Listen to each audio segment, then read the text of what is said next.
food in the oven. What about you? Chilling, yo. So I just got a dope idea. So, So you know how sometimes when we buy an album, sometimes it might be blind buys or whatever. uh, a blind I'm buy? I actually don't do blind buys. No, fuck that. Everything I buy, I know what I want. I don't do blind buys at all. true. What you do blind buys? I mean, if it's like an artist and I know like a couple of songs from the album, but I haven't heard the album, then if you would Oh, consider that a blind buy, then yeah. But I don't. Sometimes I do blind buys if it's like sample material. If I like peep oh, a little listen and shit like that. Sometimes, but I'm just nah. saying in general. Gotta hear the album. So At this point, I used to do that shit, and you see, I bought shit like fucking China Doll, so I gotta hear the damn album. true. You But I know, was saying I was gonna do it like listen to one vinyl a night and shit like that. One thing I one never vinyl a heard night. before. And shit. Yeah. Oh shit, you got like what? Like you say, you got 700 vinyl or some shit? Like overall, like in terms of CDs, vinyls, Wow, cassettes, like around 700. I think yeah, I gotta do a count one day. that's a lot, bro. That's a lot. And mind you, I have albums that I don't even have cases for and shit too. So, Right. which honestly, I might do something about that because I'm not buying I might another need. another Thriller edition. I already got the 20th anniversary, so this whole 40th anniversary with bonus tracks, I ain't buying that.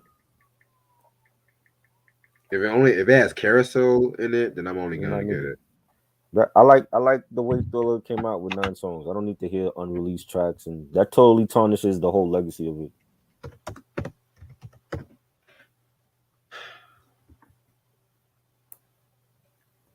The Michael Jackson fans will buy that shit. I'm good. Only thing I need is Off the Wall, and I'm good. Looking to get that this week. Hopefully they have it. Well, you never had off the wall before.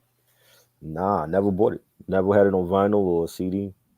I had the when they came out with that special edition, they also came out with a special edition for that with like demos and outtakes. I had like that on bootleg, but I want to get like the picture disc for that picture disc they have on vinyl. I'm going record shopping this week, so hopefully they have it. But that's the only thing I'm looking for from Michael. I ain't looking to get nothing else. Yeah, I'm going CD shopping on Sunday. Yeah. I was supposed to go on Saturday, but the weather been crap here. The whole fucking weekend and This today has weather's been been garbage. pissing me the weather been pissing me the fuck off, man. It's like we in hurricane season or something. You know. You got But me hanging on a swing now.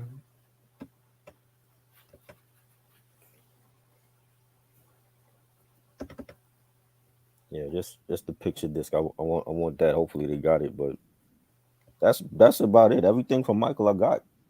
All his early shit and some of the Jackson 5 stuff. But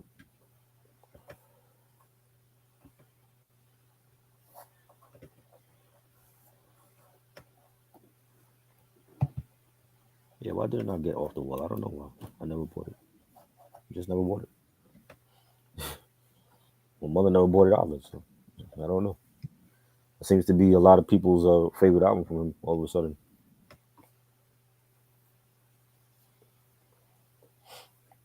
Mike, what's good, yo? Happy birthday. Yeah, Mike, how's your birthday, bro?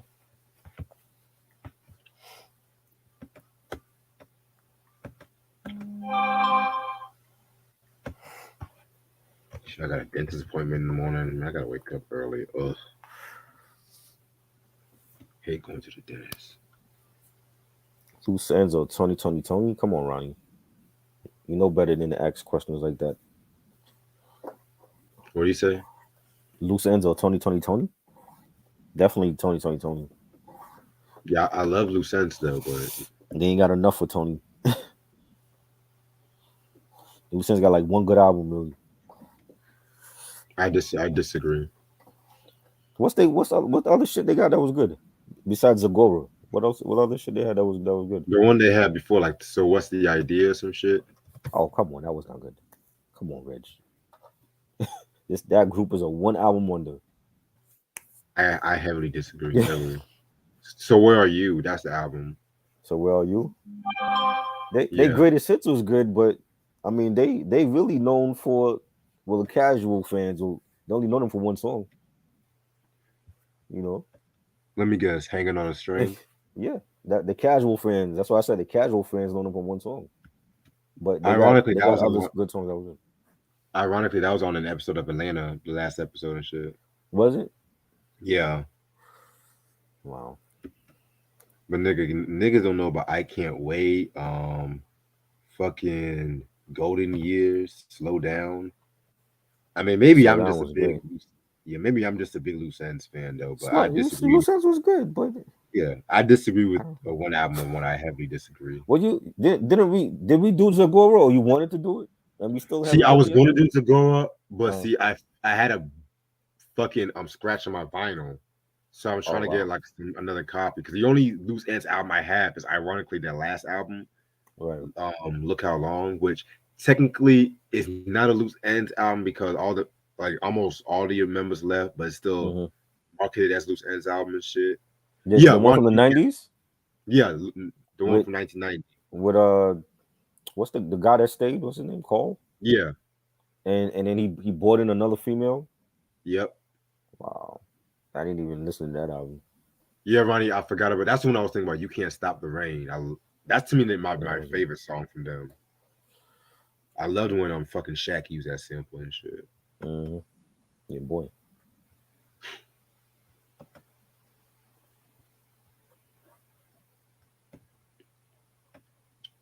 Fucking Shaq. Yep. Okay, well, once I change my clothes and put my food in the oven, I'm about to start this shit. We're trying to put the tags on this. Amy Winehouse. I don't have none of her albums either. She another one. I only have the Frank album. If you're listening, Eric, Frank and Back to Black. I don't have those. I think they're out of print, right? I believe they're out of print. I don't think so. No, I they're know out of they print. re-released Back in Black not too long ago. Oh damn. I don't like re-releases though. You know they be changing shit on that. That's why you gotta look it up before you buy it. Cause why do you think some albums I always get the original copy and some shit, you know? Right. Because mind you, like some re-releases I don't mind getting, honestly. Mm-hmm. Like I have the re-release version of MF Doom's Operation Doomsday, but honestly I hate the album cover for that shit. Yeah, but why did they change the album cover for that? I think the original artist got sued, some shit like that. I gotta Really? look back. Oh, from Marvel? Yeah, I think so. Oh, it is. It is available. It's available on CD. It's not available on vinyl, at least not on Amazon. It's crazy because I always seen Back to Black in fucking stores and shit like that. Mm. But Yeah, but when I wanted to find the album now somebody fucking got that shit. it is available. Okay. I thought all her shit was like out of print. Nah, she's a dead artist. They're gonna market off her the best way possible. Yeah, there's a lot of dead artists that they don't have this shit no more. Fucking Jimi Hendrix, a lot of his shit is out of print. Yeah, but a lot of this shit is still like available, like not Mm. heavily expensive and shit like that too. Right. You don't have no Hendrix album either. Nah, I have cousins in the Caribbean. They like huge Jimi Hendrix fans. They used to come up here and buy everything Jimi Hendrix, like T-shirts, videos, everything. I have no Hendrix vinyl. I got a Hendrix T-shirt, but I don't have a Hendrix. I don't have no Hendrix vinyl. I got you next month. Cool. Yeah, Electric Ladyland. That's one of the best ones too. that's my favorite Hendrix album That's your too. favorite one? Yeah. Yeah, Oh man, it was so great. He named the studio after it.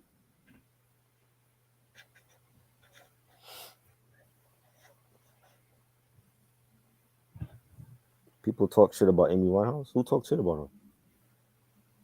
when she was alive, they were talking mad shit about her. I'm not even gonna Really? hold you. I thought they Hell did yeah, they that were calling her. after she died.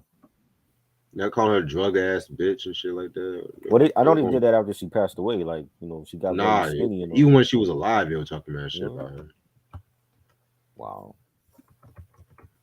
That's why I just love for Amy Winehouse these days sometimes baffles me. But hey, Yeah. all right, I'm gonna put my food in the oven right quick. I'll be right back. What do you think?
What's my favorite part of Dead Presidents? When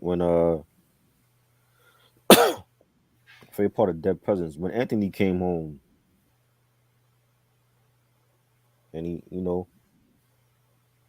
tried to get reacquainted with life again after the war. He bust dude's ass in the pool hall and shit. Terrence Howard's character. Forgot his name in that film.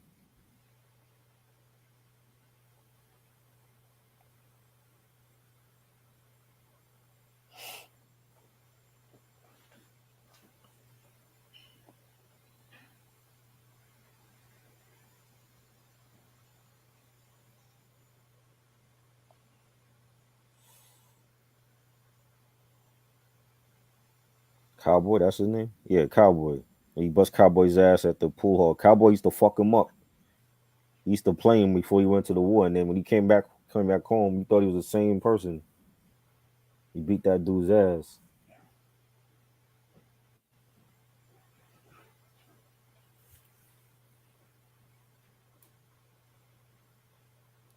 His best friend, yeah, Chris Tucker's the character got hooked. I think he was always on drugs though. It's just that the little money that he got from the heist, he just used that shit on drugs and he just had an overdose and shit. You know.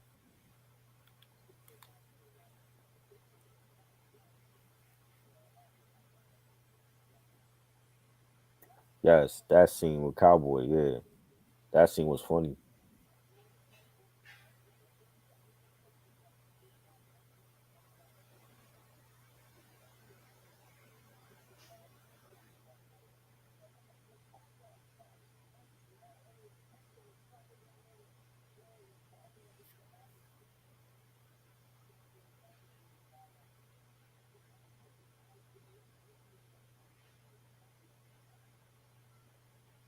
And the soundtrack was good.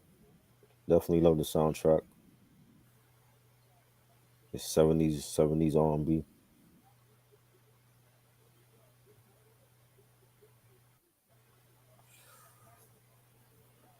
My favorite part of Scarface that was the probably like the dinner scene when Tony and Manolo and Elvira's at the restaurant and she throws a drink in his face and you know she tells Tony like the marriage is over. She can't have no kids with him. And that rant he did he was drunk. That rant he did at the restaurant was just iconic, iconic rant. Say goodnight to the bad guy. That rant.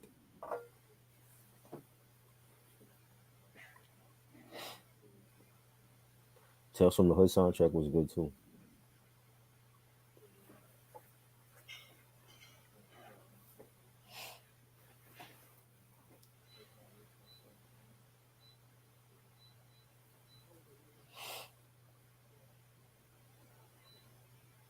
Ginger went berserk in Casino a lot in that movie though. I didn't like Sharon Stone's character.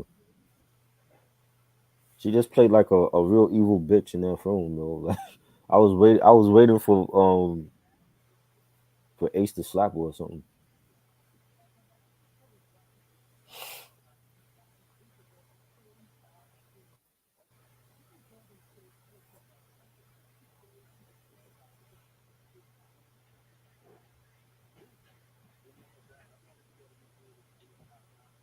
I'm back. Criminology. That shit where they sample what's his name when he talking to Tony on the phone and shit. It's like, who the fuck you talking to, huh? Yeah.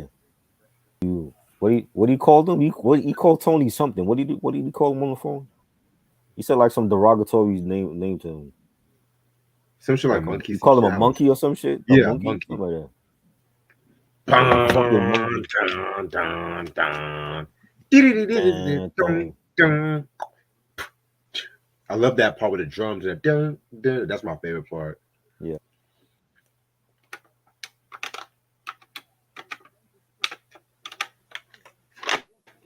RZA was on one with that part of the Oh album. yeah, Shit. definitely. In his bag, yo. RZA might have been doing some dust. He might have been snorting what Tony was snorting for that album. We need that RZA again. You know. It's them niggas, son. Did, did, did. Yep. Did, did, did, did, did. It's a shame, yo. I would have loved the same way that Muggs and Stu Bangers is doing different projects with artists. I would love to see RZA do shit like that. He could have still been doing shit with like some of the newer artists now. Yeah, we will never have that RZA again. Yeah. Nah, he went to Hollywood.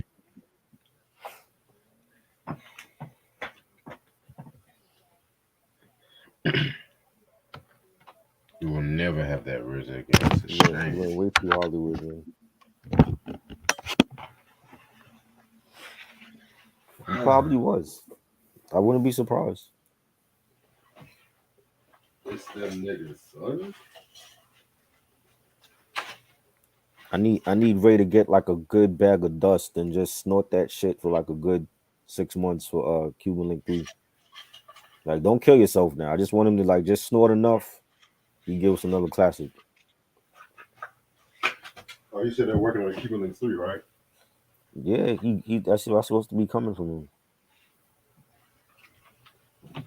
Everyone's You know. coming out with sequel albums, man. Take your time. Take your time with it though. Don't rush it out. He took his time with part two. He didn't rush it out. He gotta take his time with part three. Like drop that shit in like 2026 or some shit. You know. 'Cause he's out here like doing books and all that. Sneakers and shit. You know what I mean? I think he's working on a biography documentary for Cuban Link.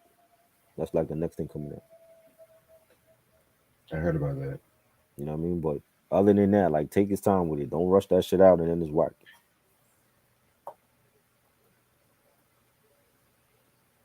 Okay, about 5 minutes. Cuban I'm gonna stop this. Links 2 is great. Love the album. Another album I need to get. Never got that one. You never got Cuban Links or Cuban Links 2? Part 2 I never got. Yeah, I never got that either. Never got 2. I think it's out of print. Wouldn't be surprised. The Raekwon book? I didn't read it.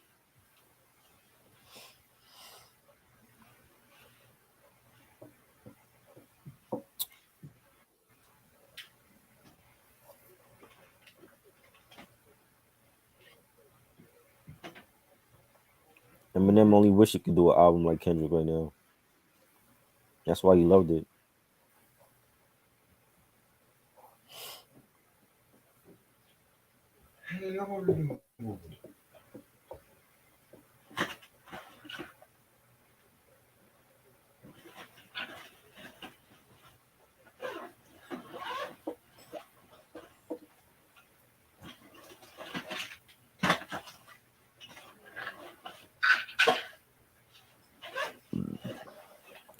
I ain't read you guys' book either. All these room members coming out with books and shit. Yeah, I guess that's the way to go. Come out with a book.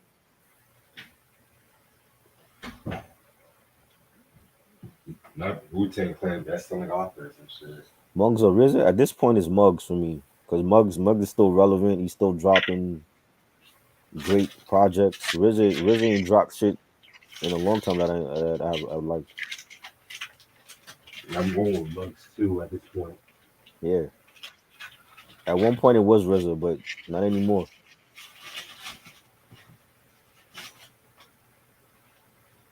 When the affiliates of Wu outshine you and shit, that's a problem. Yeah. You see now it's like they get in the shine because RZA ain't doing shit no more. So now you gonna have Bronze Nazareth and Fourth Disciple and them other cats doing stuff. You know, now they getting they shine.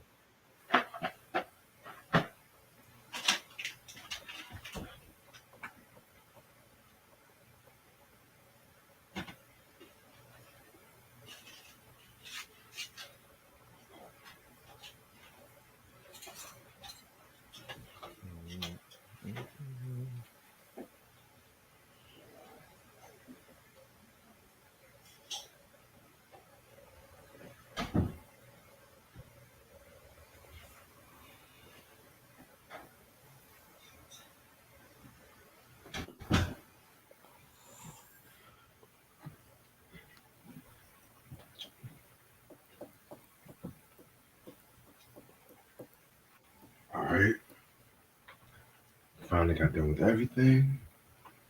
Now what's the album?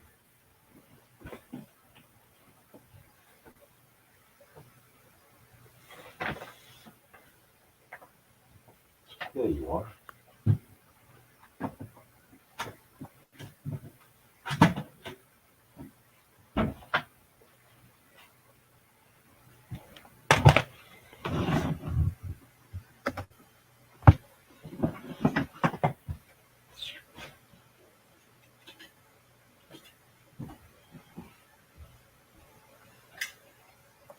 All right, you know how I do since I got something in the oven. I'm gonna be up and down and shit like that. All right, I'm ready to start whenever you are. Let's go. What is up, YouTube? How's everyone doing this lovely Monday night and shit like that? It's your boy Reg in the building. Got my homeboy Trial with me. What up? All right, today's gonna be a double review. I'm gonna talk about the two albums from Amy Winehouse, artist we never talked about on this channel. There's the Frank album. And we also want to talk about Back to Black. Both Frank released in 2003, and Back to Black being released what's the year 2006 and shit. You know what I'm saying? Not a lot of people know about this record. There's Uh, people sometimes think Back to Black was her first album and shit. I'm trying to look for my phone and shit. You know what I'm saying?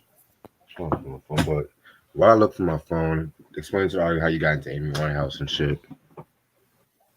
but the you know that I'm no good song, that joint, Say, and I she hear had you. the remix. She had the remix with Ghostface on More Fish, the More Fish album. We talked about that last year. That was a great album. So that, and then the Rehab joint, and then there was a remix with Jay-Z on the Rehab for Rehab, and that was a great track. They played that a lot, and yeah, that was like the I started then I started like seeing like her videos, and there was a documentary I saw. I think it was on like on BBC, and it was about like artists that passed away before their prime, like artists that were like they were like 27 years old, like her, Janis Joplin. I think Jimi Hendrix was 27 when he passed. Um, there's like a lot of different artists, and they mentioned Amy when she had passed away, and I remember when she passed away, and was a sad. A lot of fans were sad that she died, and um I remember seeing like a lot of like paparazzi photos of her, like her weight. They were talking about her weight, like her weight loss and all that, and she had issues with like her husband. I think it was her husband, her boyfriend. Um, but I mean, minus that is her music was great, and not many people mention her when it comes to that. And Mark Ronson, I've always been a fan of Mark Ronson, his stuff, and I know he worked on a lot of her albums and Salam Remy, you know. So that was like my introduction to her.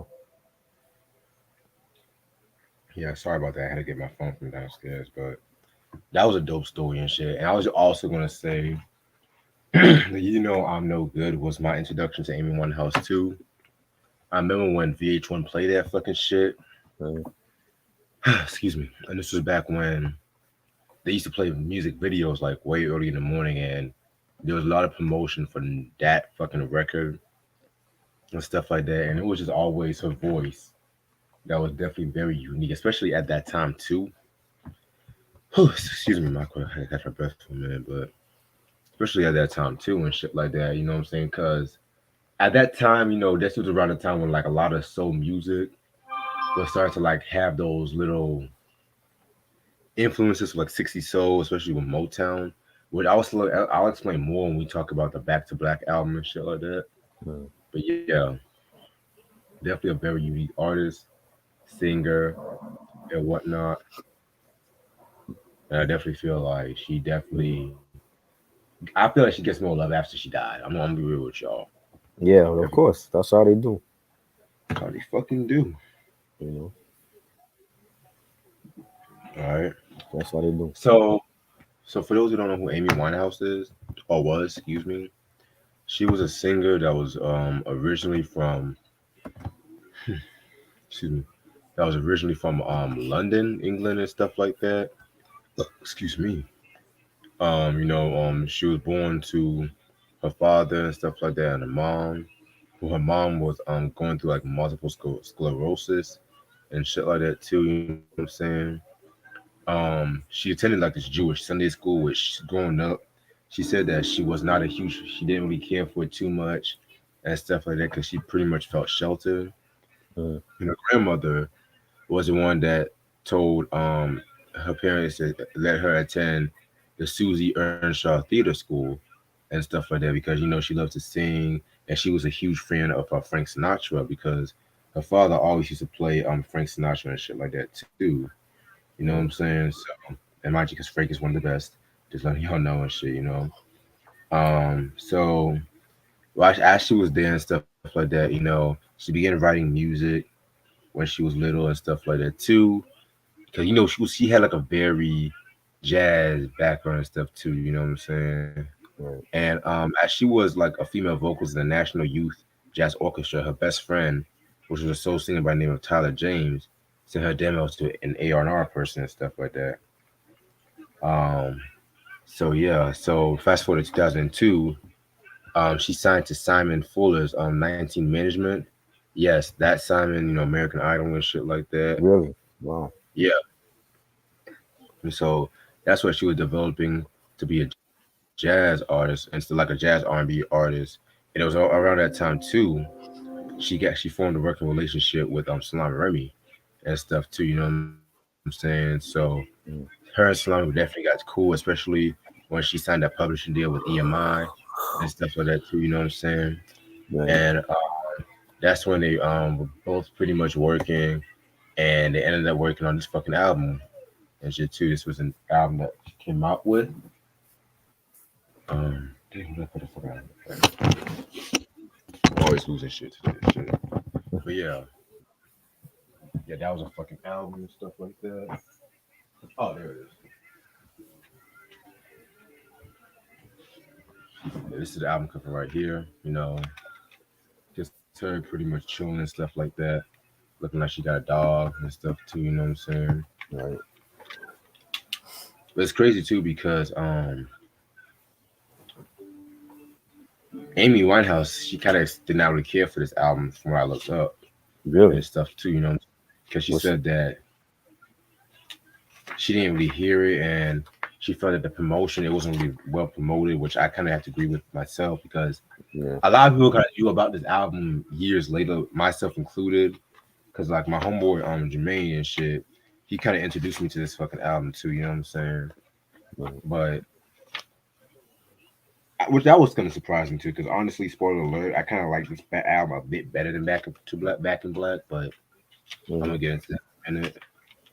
Um, yeah, man. So this album was mostly produced by Slum Remy, but it also had help from Commissioner Gordon, Jimmy Hogarth, Matt Rowe, and Amy Winehouse herself. And no guest appearances on this album and stuff Good. too. Yeah, because I know this album was re-released if I'm not mistaken and shit too. Yeah, it was re-released on vinyl Yeah. because it was actually released as a deluxe edition and with the deluxe edition and stuff like that. And, oh, back in '08, but that version is long out of print. So the vinyl reissue is pretty much like the go ahead and shit. You guys try to look for too because Mm-hmm. on CD and shit too. You know what I'm saying? Right. Yeah. All right. I'm gonna talk about the first few songs before I go back downstairs. Just about to pull up my notes and whatnot.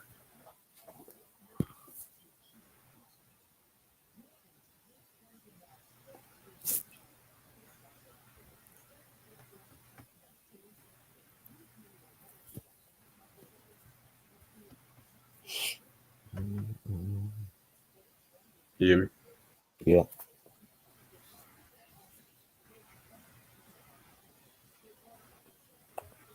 You hear me? I did hear you. You kept going off.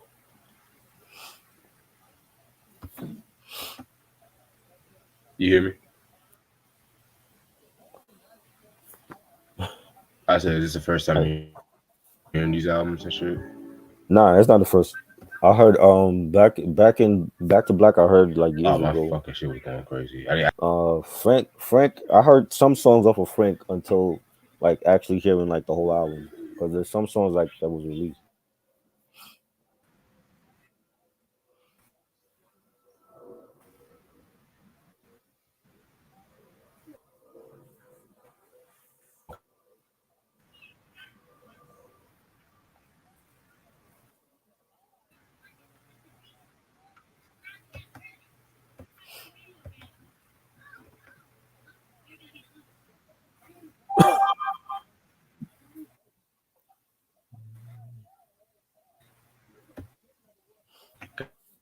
Got you. Got.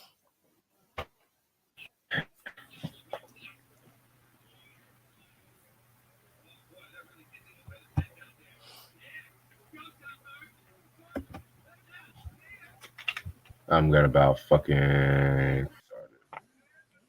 track number one is the intro track. This the intro was pretty dope and stuff. It was a nice way to kick off the album and stuff too. You know, what do you think about the intro? You doing Frank first?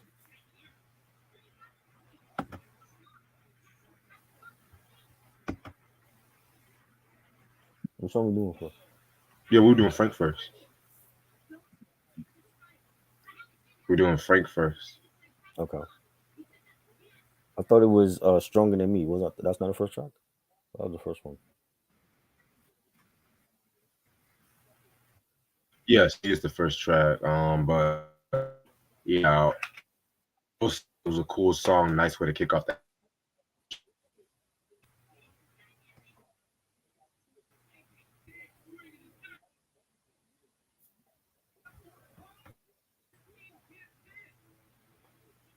I can't. I can't. Your video. The videos. The live stream is freezing. I can't even hear. So the live stream is freezing. Yeah. What the fuck is going on with this shit? Hold on, let me check. Hold on. My Wi-Fi is fucking up.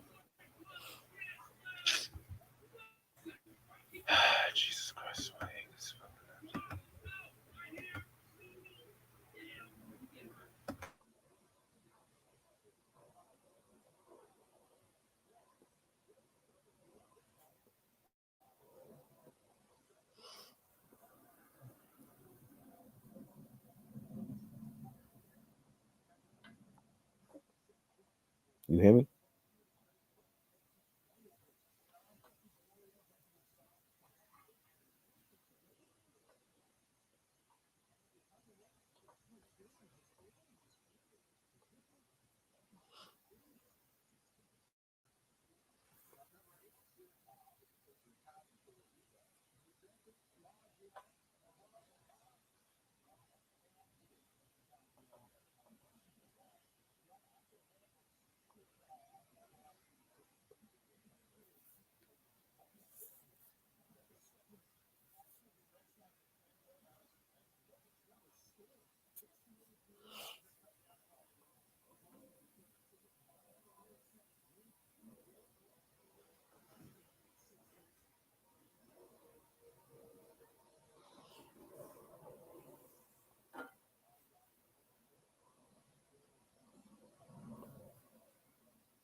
Can you hear me now? Yeah. All right. You heard what I said about the first track, all right? I didn't hear nothing else. You said you didn't hear nothing. Nah. So I was saying, I felt like it was a nice way to kick off the album. Love the jazz undertones on that one and shit that too. Yeah, very Mhm. smooth track. Yeah, that was great. Definitely like the beat for that and the guitars, and it had like a real jazz on beat type of sound to it, and um there's a video for this. The video is hilarious. You got like Amy's dealing with like a drunk boyfriend, and she's like singing, always want to walk, always want to talk it through. I'm okay. Always gotta comfort you every day. And I like the song. That was like one of my favorites on this album. Yeah, definitely one of my favorites as well too. Next track we got is "You Sent Me Flying." Another very dope track indeed. Very very jazzy indeed.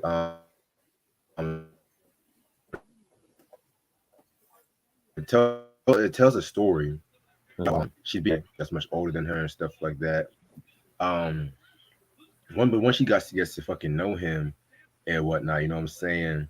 She ends up knowing more about him and she gets less attracted to him and shit like that too. So I definitely felt like this was a very, very, very dope track. One of the more jazzier tracks off this album and shit. Yeah, like it started off with like pianos and like acapella, and then like the beat kicked in like later on in the track, and she was singing, and although my pride is not easy to disturb, you sent me flying when you kicked me to the curb. I like that part of the song, and there was like another song after called Cherry, and I had a nice beat, and the guitar play was good on that.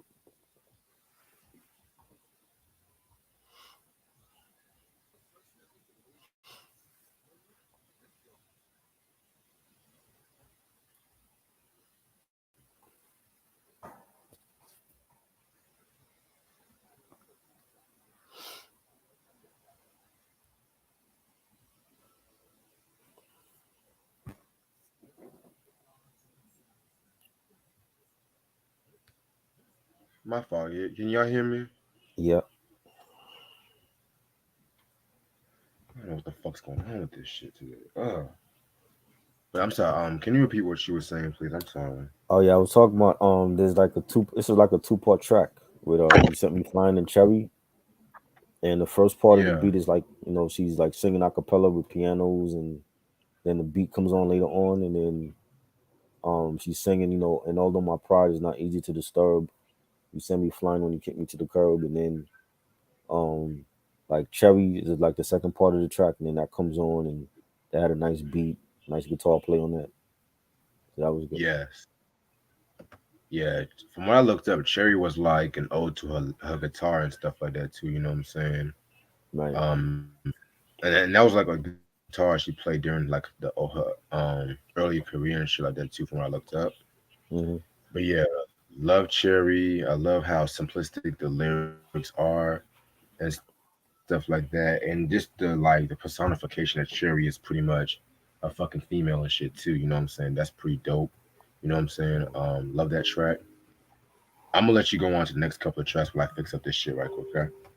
All right. Track 3 we got Know You Now. It had a nice beat, nice bass line, nice guitar playing that, and Amy singing. You're just a little boy underneath that hat. You need to learn to hide your ego and don't come with that. So I like that one. I was definitely a banger on this album. Um, Track 4 is "Fuck Me Pumps." This has a video, and she basically it sounds like she's talking about like women doing the most, to get a guy's attention. And there's a part in the song where she sings, "You're more than a fan looking for a man, but you end up being a one night stand." And they had a nice beat, nice keyboard playing on that, and videos on her channels, on her YouTube channel. That was good. Like the video. Definitely one of my favorites on this album. Then we get to track 5. I heard "Love Is Blind." That was a real jazzy track. It sounded like she was like she was singing this at like the Cotton Club back in the day or something. Real jazzy, nice guitar play, nice horns on it. You know, if there's any artist that I think that could have did something with like Tony Bennett, it was Amy Winehouse. Like Lady Gaga was good, big fan of Lady Gaga, but I think Amy Winehouse, if she was still here, she could have did stuff with Tony Bennett as well. So a lot of the songs she have on her albums were like it was real jazzy, and she would have fit that lane perfect. This is a good track. Um, we up to track 5. Track 6 was Moody's "Mood for Love," and it had like another double track with it. Teo's Licks was like the second track. The first part had like a reggae beat to it, and had like a reggae bass line to it. Nice horn play on that, sort of like a Stone Love type of reggae track from like the 70s. Yeah. So we on track All 6 right, already. We on track 6. all right, cool. Okay. Now we're gonna talk about you now.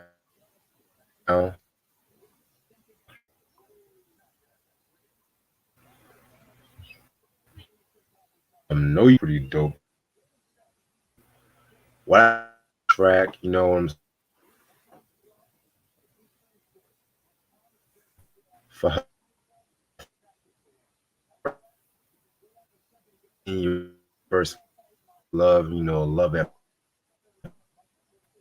shit like that. You know what I'm saying? So Mm-hmm. I definitely thought that was a pretty. Um,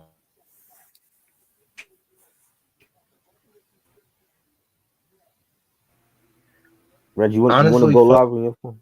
Fuck Me Pump was okay. I didn't care for that beat at first and stuff like that. I definitely felt that beat was a bit too and kind of you know what I'm saying? Right. I could have done without that track. The next track we're talking about is fucking I Love Is Blind. You said what? You want to go on? You want to go? Well, you You said want to what? go live on your phone? You want to go live on your phone instead? Like the video, the live stream breaking up. Where can you hear me? I hear you now, but it's like it's choppy. You and what? It's going in and out. The sound.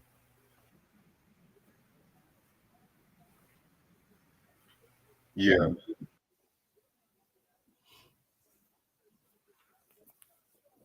Okay, yeah, we got track 6, Moody's "Mood for Love." Real like one of my favorites on this album. Really nice. Had like a real reggae type of sound to it. The second half is Teo licks, and they had a nice beat. It was real melodic. Definitely enjoyed that one.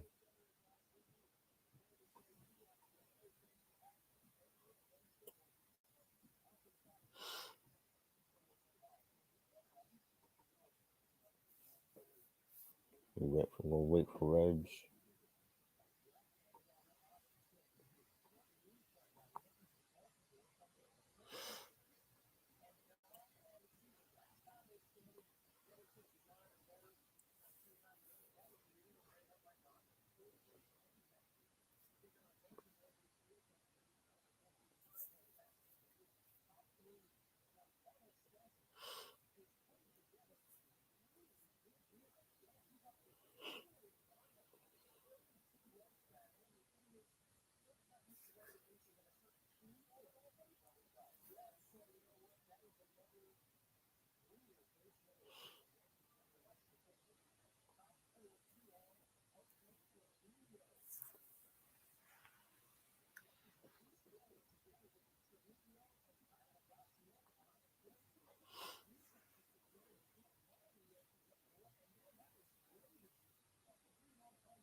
What's your favorite track from this album?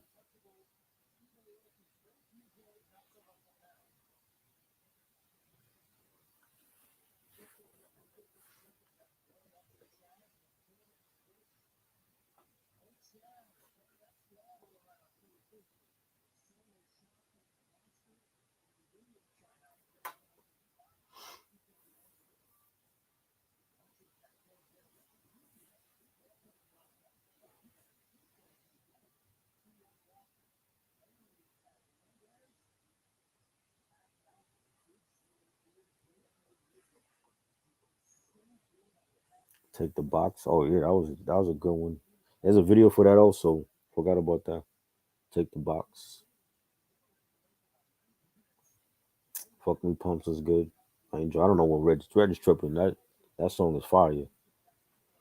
I love that song.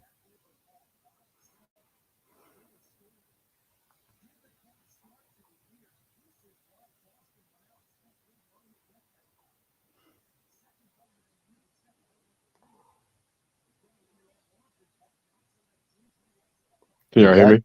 Okay, this is better. Maybe you got to do that.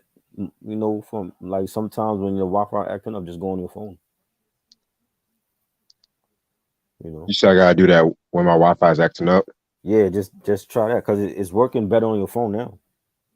Yeah, see, it's working on my phone, but once my Wi-Fi will start fucking up, then Uh my phone will start fucking up too and shit. And it right. wasn't even just a Wi-Fi issue; it was just my laptop just being fucking stupid. Oh, But I'm really tempted in doing this review all over again, shit, on some real shit. But you want to start it all over again? it's cool because I gotta wake up early in the morning anyway. Right. I gotta wake up early, but Maybe we on we on what we on track 5? yeah, y'all heard what I said about Yeah. fuck me pumps, right? You said you didn't like it. Yeah, I said I didn't care for it. Oh wow. Okay. Yep. Next track I heard "Love Is Blind." Mm, That's like one of my favorite tracks off this album and stuff like that. He's pretty much talking about cheating on a partner with this song, of course.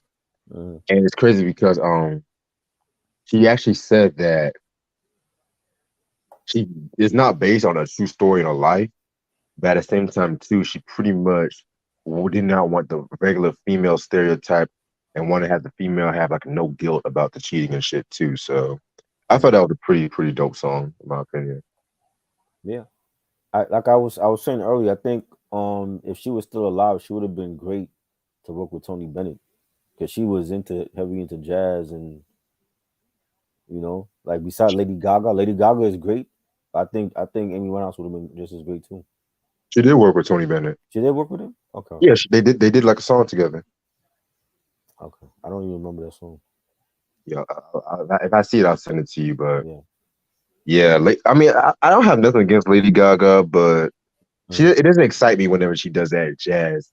So I'm just Yeah, like, like I'm more into Give Me Born This Way and Paparazzi Lady Gaga. You know. yeah, like Yeah. I know a lot of people like to make a big deal out of that shit. You know what I'm Yeah. saying? Yeah.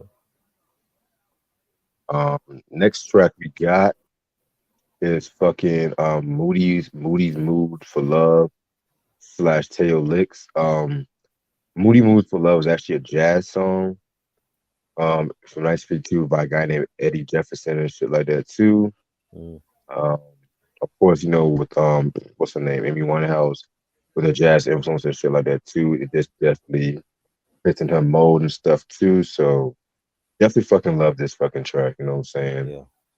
I love that reggae beat she had.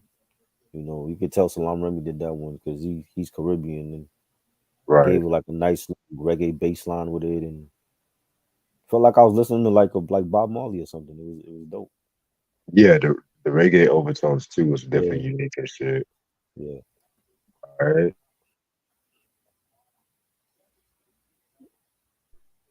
All right. Okay. Next track. Next track we got is There's No Greater Love. Another very dope track indeed. This is another cover track of a 1956 jazz song and whatnot.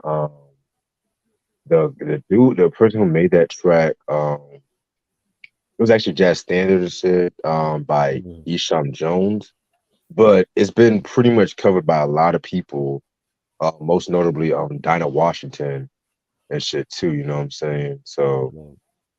Amy definitely did a thing with this one and shit too. I love it. Yeah, this was dope. This was a nice, real melodic track. Love the saxophone play. Amy saying, there is no sweeter song than what you sing to me, and I got Sade vibes from listening to this song. I felt like this is Sade right Yes. here. You know what I mean? This definitely was a great song. Yeah, very dope song indeed. Mm, All right, next track we got is In My Bed.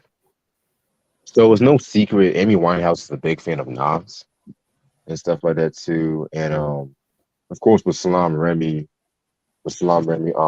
working with Nas, especially around this time too, it's pretty much the made you look beat pretty much and shit like that. But with the way they flipped it for her and stuff like that, mm, what was unique was the fact that they added a little bit of horns into it too and shit, mm. you know what I'm saying? Pretty dope record and shit. You gotta be kidding me right now. Yeah, pretty dope record. Why not put Godson himself on that track with her? I mean, because she did show you on for Life Is Good. Why not put Nas on this album? I thought it would have been great. And I always loved that Made You Look beat. So I think she's singing over that beat is was dope. Yeah, definitely dope. Hey, my laptop wants to freeze on me just when I'm trying to read my notes. Great. Okay. All right. Next track we got is Pick the Box. Honestly, my favorite track off this album and shit like that. You know what I'm saying? Pretty much. This was actually the highest charting single for Frank too. You know what I'm saying? Wow. And what I got from this track, it is Beyonce's irreplaceable before Beyonce's irreplaceable. I'm just gonna be real with you. Wow. So because she's pretty much done with her ex-boyfriend and stuff like that too. Chris Taylor to be exact, you know what I'm saying, before I looked up. And Hmm. so pretty much just to get rid of her, she pretty much wanted to get all of the shit and just take the box and stuff, quote unquote, take the box and shit too, you know what I'm saying? Very dope R&B jazz feel song right here too, you know what I'm saying? Um, I definitely loved the video too. I saw the video a while back ago. Yeah. Shit, so. Definitely one of my favorite tracks. Actually, my favorite track on this album. Fuck with it. Yeah, this was dope. It had a nice little slow beat to it, nice pianos, a great ballad sung by Amy Winehouse. So this was dope. Yeah, very dope track indeed. Um, next track we got is October Song, and this one pretty much you know what I'm saying was just a tribute to her pet canary Ava and stuff like that. You know what I'm saying? Yeah, she was like very very close to Ava and whatnot too. You know, so as with like with pet love pet owners and their pets, of course. You know what I'm saying? So this one was a very nice little track. You know what I'm saying? Definitely had that little nostalgic fall time. You know what I'm saying? So I liked it. Yeah, this is a dope song, real funky. Nice beat, nice guitars. Definitely enjoy this one.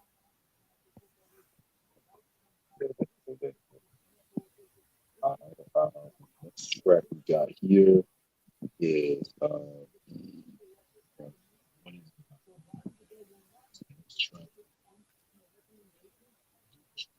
I really want to talk this album, but it's like a track. Yeah, your audio is going in and out. You said what? Yeah, I said your audio was going in and out for a minute. Can you hear me now? Yeah, yep. Okay, my fault. I think my hand was on my speaker and shit, but yeah. What was I saying? This song, she was just pretty much talking about her feelings on her father and stuff like that too. And she was saying some shit like, she's gonna be somebody's mistress. And, you know, the same way her father had a mistress and shit too, and he felt like that would be a way for him to love her. You know what I'm saying? Pretty good track. Again, not one of my favorites, but it's vintage Amy Winehouse right here and shit too.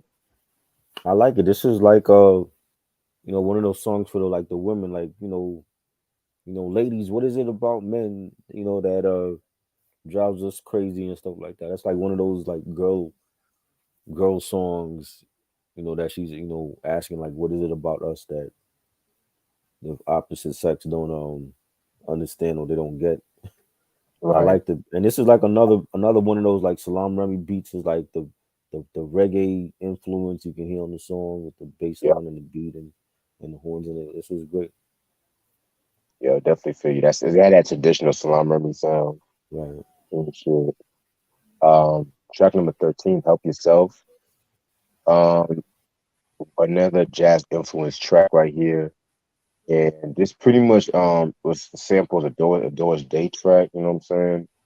What I got from this track, you know what I'm saying, was just how overcoming her breakup, you know, with the Chris Taylor guy and shit, you know what I'm saying, and just how she can gain support, how she can support her lover, you know, if she ever falls in love again, you know what I'm saying? So this was like another smooth jazzy pretty track.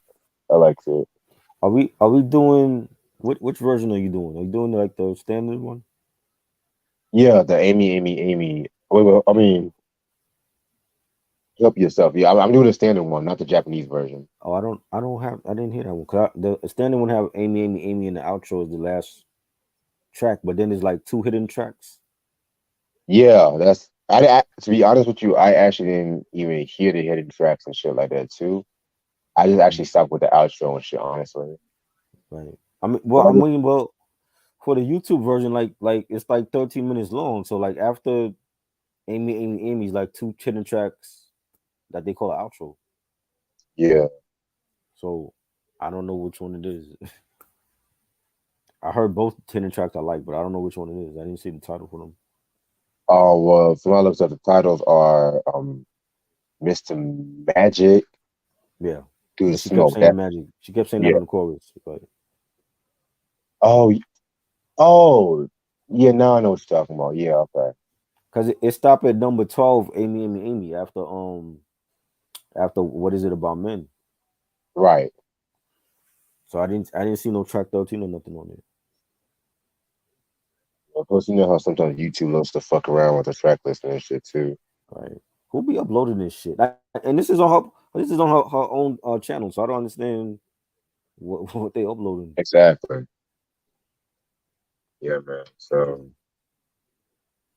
Yeah. Right. I guess that concludes the album and shit. Yeah, I think that's all the album. Because yeah, we're doing the US version and shit. So Right. that's the version I got. Is so the US version is really 12 tracks and the two bonus tracks. Yeah, it's 13 tracks. It's Amy slash outro Right. slash the brother hidden track and then the Mr. Magic track. Yeah. Oh, cause they just all put it as one whole track on like for track 12. It was like 13 minutes. Yeah, that's what it got on my version. Wait, hold on. Let me Okay. see what my actually my version just has Amy as a track, then the Hmm. outro as a track of shit. Oh, but you don't have the hidden bonus tracks on there.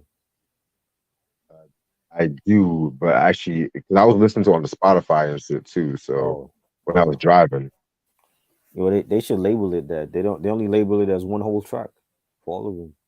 right? Yeah, that's another time when niggas were doing hidden tracks a lot Hmm. and Right. shit. But overall, this is actually my favorite Amy Winehouse album. I feel like it's definitely Amy at her rawest form, very jazzy and shit like that. Nice little concept album. Like, you can definitely tell Amy was definitely into that Frank Sinatra. It had that in the wee small hours kind of feel to it too. You know what I'm saying? Um, very very dope record. You know what I'm saying? But the next one was what the one that really blew it out the gate and shit too. So we'll get into that one. But I want to give this a 4.5 out of 5. I think for Amy, it had like a 50s like pop rock sound to it. And I like the bass line on that and the two hidden tracks I like as well. I think the album was great. I think there's a different sound with this album and the next album we talk about. And this one to me was more like modern R&B, and she had like her jazz and her pop, and she's a great singer, and I love the production and the songs, and you know you got like songs like In My Bed and Stronger Than Me, and What Is It About Men, Moody's Mood for Love. I think it's a great album. So I'm giving it 5 mics. I think this is a great album, and Definitely. I don't think on both albums I don't think there was any bad songs. I think everything was flawless on it. So Understandable. I feel you on that. All right. I'll be give me one quick yeah, second. Let me check. yeah.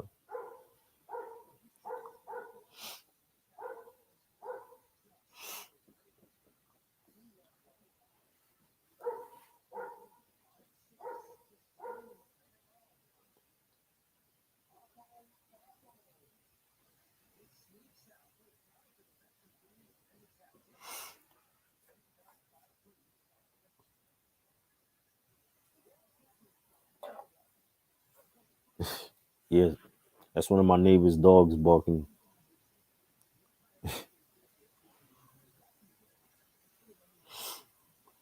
Like, was good, yo. Yeah, it's been great so far. I wish it feel like we taking longer to do this review. You know what I'm saying? Yeah, it's in my stupid laptop and my Wi-Fi is just trying to Yeah, fuck with me today and shit as usual. it's the weather. Is it raining down here? It was raining Yeah, like about 5 hours earlier, but now it's chilled for right now. yeah. Like we've been getting rain the whole weekend, so that's why I haven't been able to go record shopping yet. I'm gonna try for like maybe Wednesday, Thursday. We'll see what happens. All right, I'm gonna mute my mic so I can show what the back in black looks like on my Yeah, laptop and shit. yeah. Do I like pit bulls? No, I don't care for pit bulls. That's not my favorite breed for dogs.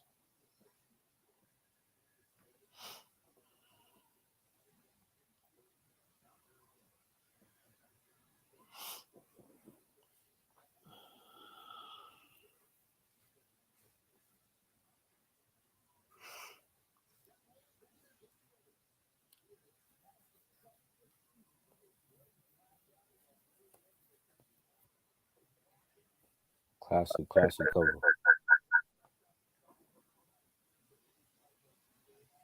Do I like Pitbull the rapper? He okay for what he do. He's not one of my favorites, but You know, he's come a long way.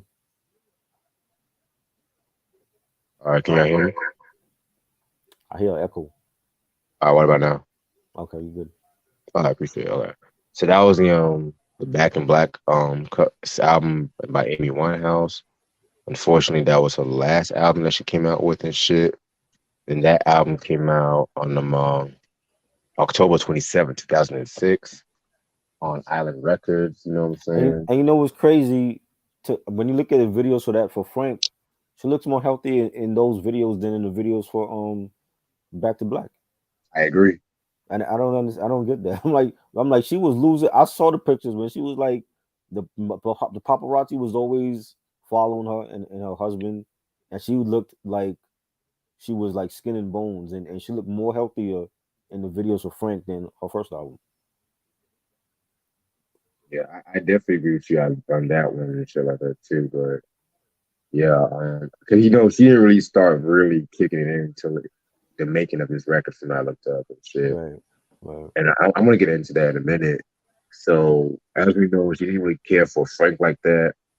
It was not the commercial success that people like. Oh, excuse me. Let me get to the singles right quick. Actually, no, fuck. I'll get to the singles later. Okay. But yeah, it wasn't the commercial success that the label had anticipated. So he ended up signing to Island Records in 2002. And Island Records, I think at that time wasn't what's his name? What's his name? L.A. Reid. Yeah, Megaman. okay. L.A. Reid at that time was running that shit like that. He ruined So it. you said what? He ruined Def Jam. Oh yeah, most definitely. So yeah, man. So after the release of Frank, she needed a new direction. So she ended up listening to like a lot of '60s girl groups, Motown, like a lot of that, wappy kind of feel and shit like that. You know what I'm saying? Right. Right. And around this time too, she kind of went through some personal setbacks because I think like her grandmother had died mid 2006 and stuff like that. And many people, including like her family and friends, believe that that was when she really started like drinking and smoking a bit more and getting more heavier with drugs and shit too. And also around this time too, she actually hired the late great Sharon Jones. You guys should know she had a group Sharon Jones and the Dap Kings. Rest in peace to her too. You know what I'm saying? That's an artist we should talk about too. Or shit too. Right. You know what I'm saying? And speaking of that, because around that time when she was really blowing up, like so, I think like certain R&B acts was like trying to incorporate that Motown feel from that I album. was going to say that too. Yeah, because it. Oh, go ahead. I was saying like I feel like that's like too easy to do. It's like that's their. I agree. When all else fails, let's go to the well and let's milk the Motown sound from the '60s. And you had artists like John Legend and Raphael Sadiq and Raheem Devon. Even Lauryn Hill did that with that thing. That's just like a '60s doo-wop song. It don't. Oh no, I'm gonna let you finish. I'm gonna let you finish. I was saying it don't work for everybody. Like it worked for Amy because she had a beautiful voice, but that what I'm saying, it's like, come on, like how many times you gonna run to the well and dry out that whole Motown sound? Is like, find a sound that actually fits you. You know what I'm saying? That sounds different from what everybody else is doing. Yeah. But honestly, I'm not gonna lie. It really started with the Frank album, but it didn't really catch on. It didn't really fucking catch on and shit. Because you mentioned the John Legends, the Raphael Sadiqs and shit. Because Raphael Sadiq's solo career was pretty much owed to that like '60s soul and whatever.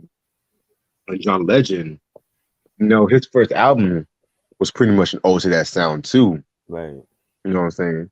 See, when Lauryn Hill did a doo-wop, that '60s soul, it wasn't really common compared to what was happening in the radio. Because like 1998 in R&B, you had the Brandys, the Monicas, the Aaliyahs, and shit like that too. The R. Kellys, of course, and stuff like that too. Which even with Lauryn, that was kind of like a very different kind of vibe with her and shit too. You know what I'm saying? Man.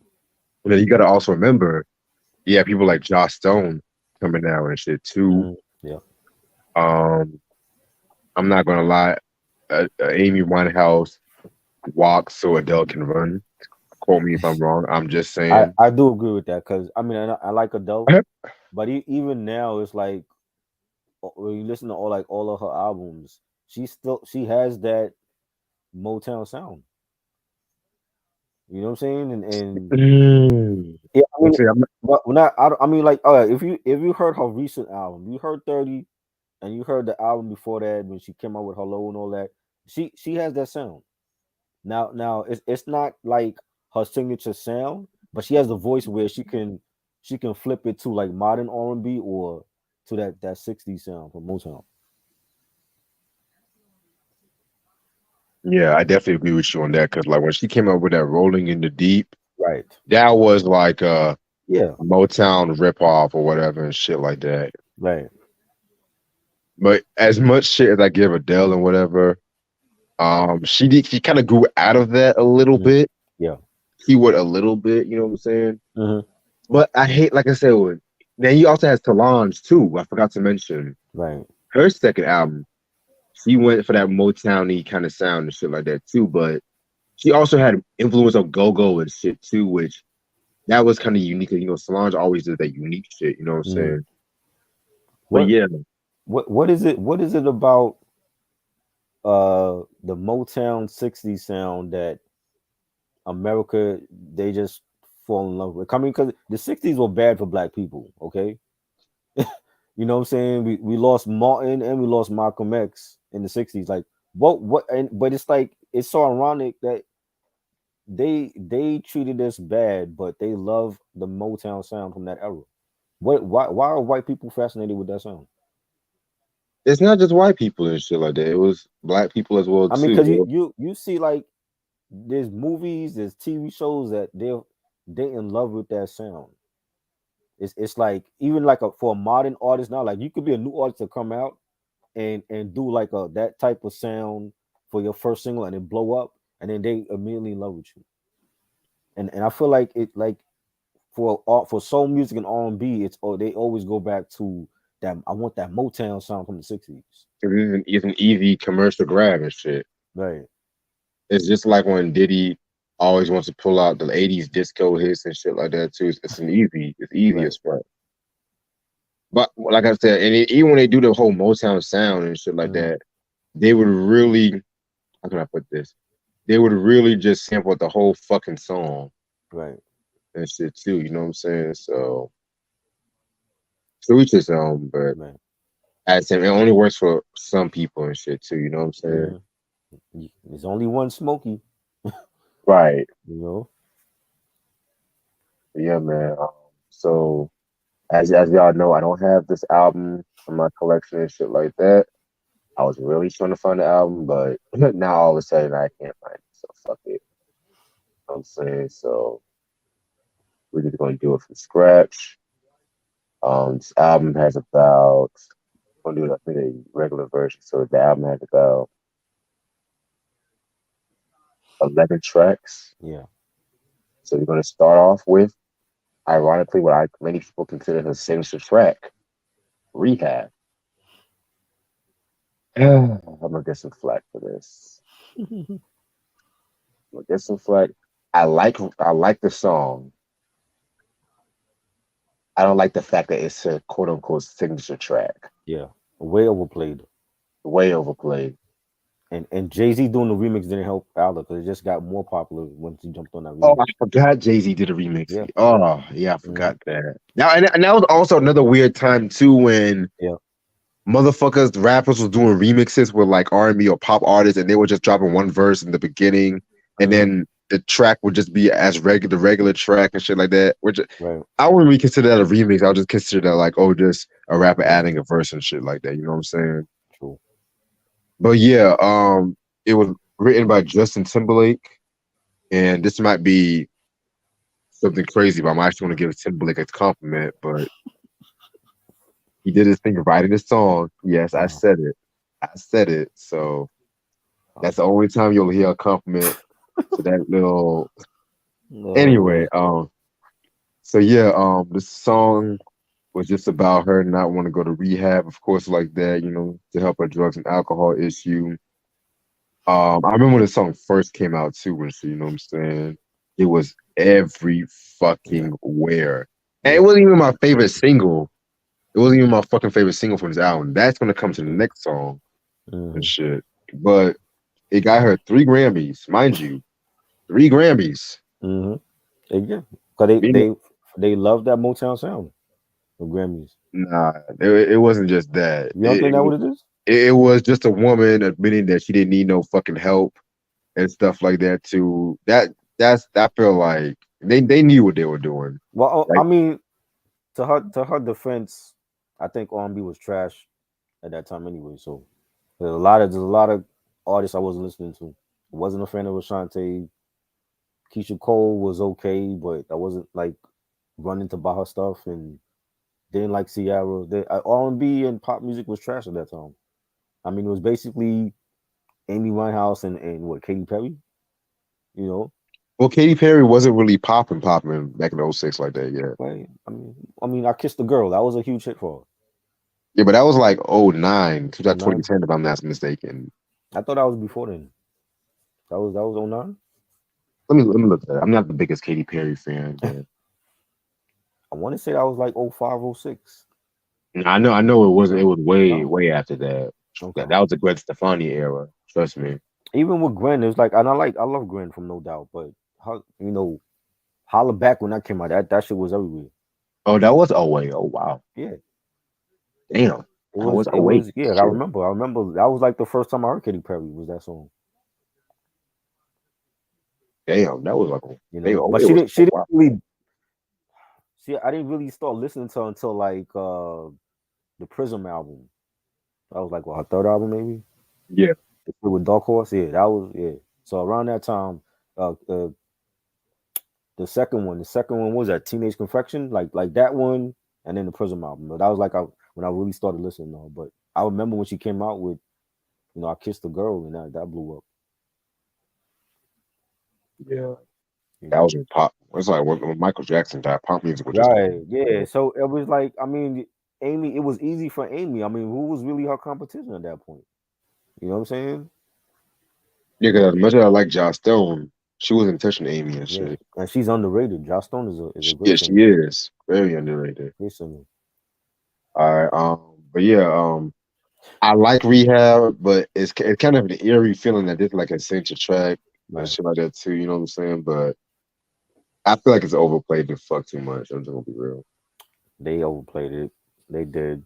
And the remix with Jay, they just kept playing it after, and it's a good song. Like, it was catchy. It was a catchy song, and I think it's one of those songs. Like, again, it's like where you don't hear songs like that where artists are like talking about going back to rehab. You know what I'm saying? And I just thought it was a different type of song. It was kind of comical, but try Right. to make me go to rehab. I say no, Say no. no, no, I mean, no. that everybody remembers that chorus. Like, you know what I'm saying? That chorus is catchy, and it had like that '60s Motown sound to it. But I like it. It just was overplayed. They overplayed a lot of shit back then. You know what I'm I saying? It's like ain't sometimes got you got to skip over the you got to skip over the track. That's how much of it they overplayed it. right. I ain't got the time. And if my Hmm. daddy thinks I'm fine, like it just had that Dinah Washington feel Hmm. to it and shit like that, but with the Motowny vibe to it. You know what I'm saying? Right. Now, my favorite single off this album, "You Know I'm No Good." This shit right Hmm. here, this one was like I said, like both of us was it was our introduction to her. Yeah. I remember the commercial to Back to Black. They played this fucking track, and I instantly loved it. I was trying to Hmm. find out what the fuck was that. You know what I'm saying? But Right. just kept hearing rehab, rehab, rehab, rehab. But hey, Right. um, pretty much, it's pretty much like her substance abuse playing a part and why she cheated on her nigga and stuff like that too. You know what I'm saying? And her man still takes her back and shit too, which it was very kind of different song too at that time, but you know what I'm saying? But Mm, you at that time you had the independent woman, the irreplaceable era, as I like to call it, you know. mhm. So yeah. Yeah, This is like one of those songs where she like telling the guy that I'm poison, like right, I'm damaged goods, so we don't want this, you don't want to get with me. You know what I'm saying? It's almost like she came to the realization like that she messed up a good thing, cheating on her ex and singing about it. I cheated myself like I knew I would, and I thought it's a great song, like and I like the fact that again another remix. Ghostface did his version that's on the More Fish album with her. And I liked his version as well. I mean, Ghost is like jumping on any remix at that time, and he was killing it. right. And this is a classic song. I love the beat and the horns on it. Yeah, them horns was killing that shit. Yeah, Oh, I forgot to talk about the production. Mike Ronson and Salam Remy did this shit. Mike Ronson's actually a pretty dope producer too. yeah. Mark Ronson is dope. Yeah. Yeah. Now, what kind of fuckery is this? Mhm. Mhm. Best opening line to a fucking song ever. Right. Me and Mr. Jones, kind of like a tribute to Nas and stuff like that too. Because around this time they were becoming like close friends Mhm. and shit too. Um, so I think like of course Slam Remy was the one that got them together and shit like that. You know what I'm saying? And it was doing some music and songs together. They ended up doing of course Cherry Wine and they did another track that was on that Lioness Posthumous album and shit Okay. too. And yeah, and pretty much yeah, Nas was talking about her in an interview like a while back ago and shit too. You know what I'm saying? Mhm. Definitely wish they would have done some more shit together. You know what I'm saying? And Right. that's how Amy Winehouse had like a hip hop side and shit Mhm. like that too. That strong hip hop side Right. to her. You know what I'm saying? Yeah, I love this fucking track. The horns, the jazziness of it all. It Mhm. definitely had like a Lauryn Hill miseducation feel Yeah. to it too, just in a weird way. You know what I'm saying? Mhm. Yeah, I love it. Like it was real jazzy. The horns were nice, and she's singing. What kind of fuckery is this? You made me miss the Slick Rick gig, and giving a shout out to Slick Rick, and you The know, ruler. huh? Said the ruler. Yes, the ruler. And imagine if Nas had decided to do like a Distant Relatives Part Two, and it was just him and Amy Winehouse. That would have been crazy. For real. You know what I'm saying? That would have been an album I would have definitely checked out. 'Cause I wasn't a huge fan of Nas's stuff in the 2000s, man. Yeah, I thought he was dropping a lot of crap. Minus Godson and Stillmatic, but It'd be um, yeah, like the majority of his stuff at that time, I didn't care for at all. But all the stuff he did with Amy were fire. I'm like, you should have did a whole album with Amy. You know what I'm saying, or EP or something. But this is a nice song. exactly. Next track, Just Friends. Um, Another pretty dope track right here. You know what I'm saying? One thing I got from this track, Just Friends, and I ironically, it's actually my second favorite track too. It's pretty much just about the aftermath of a relationship, especially with like you try to friend zone a guy and stuff like that. But Mm, your feelings are so fucking strong that you don't want to just stay friends with that motherfucker and shit too. So right. that's definitely what I got from that track. This was a dope beat. Another like reggae influence type of track. I like the horns in it, the bass line. And in the video, they have a video for this. Like in the video, she looks scary skinny. Like she's like skinny mini in this video. Right.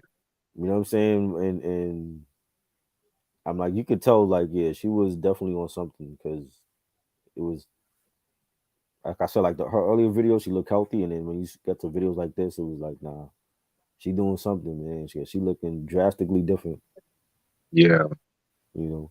Like she was wearing more eyeliner around this time too and Yeah, shit. a lot more makeup she was wearing. Yeah, Yeah. Such a damn shame. Hip hop rap XP was good. It's good, bro. Next track, Back to Black. That's the title track of his album and stuff like that. Definitely had like more of a soul, another like soul kind of vibe and shit like that. You know what I'm saying? Hmm. Like the Motown influence is definitely in full display because it had like a Supremes. I don't, it kind of sounded like that Supremes Baby Love track Right. a little bit. You know what I'm saying? Hmm. Which honestly, I'm not like a big fan of that track right there. I'm kind of tired Hmm. of that track, honestly. But Right. hey, fuck it. But yeah, this was definitely a very cool track. Definitely inspired by her relationship. I think with a boyfriend at that time. What's his name? Blake Field the Civil. Cause I think he returned to his ex girlfriend. And she pretty much just said like substance abuse definitely healed her pain from the breakup and shit too. Kind of a sad album Hmm. listening to this shit. You know what I'm saying? Yeah, Yeah, I mean, definitely a very well, when you find out the outcome, yeah, it is. yeah, You know. yeah, definitely a very cool song. And what's so crazy about it? The video for this, like, it's in black and white, and she's like at a gravesite, like she's going to a funeral. Yeah, You know what I'm saying? That's what's so eerie about it. Is like she's dead already, and like watching that video is like she was already dressed up for like a funeral. You know what I'm saying? So it's almost like damn, like the way that things played out is like, you know, the signs were there. You know what I'm saying? And but the song is dope. I like the song. You know, again, it had like that Motown's doo-wop type of vibe to it, and it was dope. definitely. All right, next track, Love is a Losing Game and stuff too. Very dope ballad. You know what I'm saying? Yeah, very dope ballad. Nice way to transition from like the previous track and content to Mm-hmm. contrast and stuff like that too, where she's pretty much living with like her loneliness and Mm-hmm. whatnot and stuff like that. That's what I got from that fucking track.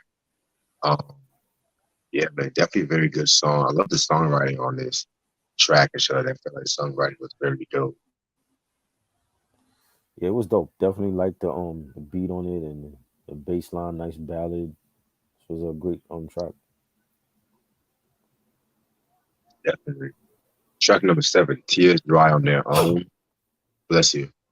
Thank As if the Motown love wasn't strong enough, this time it samples Marvin and Tammy's Ain't No Mountain High Enough and shit too, which again, another Motown song that was sampled a lot around this time. Or people want to do their own version of that shit too. right. Um, yeah, this one was definitely one of my favorites as well. I'm not even gonna hold you and shit. Originally the song was supposed to be have been like a more slower tempo, but Salam Remy wanted like to speed the tempo up and stuff like that after he heard the original instruments Mm-hmm. of the Ain't No Mountain High Enough track, you know what I'm saying? And they had like a little hard time trying to like record this version of the song and shit like that too, you know what I'm saying? So Right. this one was a very cool track, you know. One of my favorite like this album have really has no bad tracks, but Mm-hmm. I do have like some slight mishap, which I want to get into that. Again, Right. I like I like it. I definitely think you know it had the Motown sound. I like the beat, and there's a video for this as well, and that video was hilarious because she's like walking down the Hollywood Strip, like the Hollywood Walk of Fame, right, and just like all kind of stuff going on in back where you got like a guy trying to get with her, and then when she doesn't give him the time of day, he's like, "Fuck you, bitch." And then you got like some hookers fighting.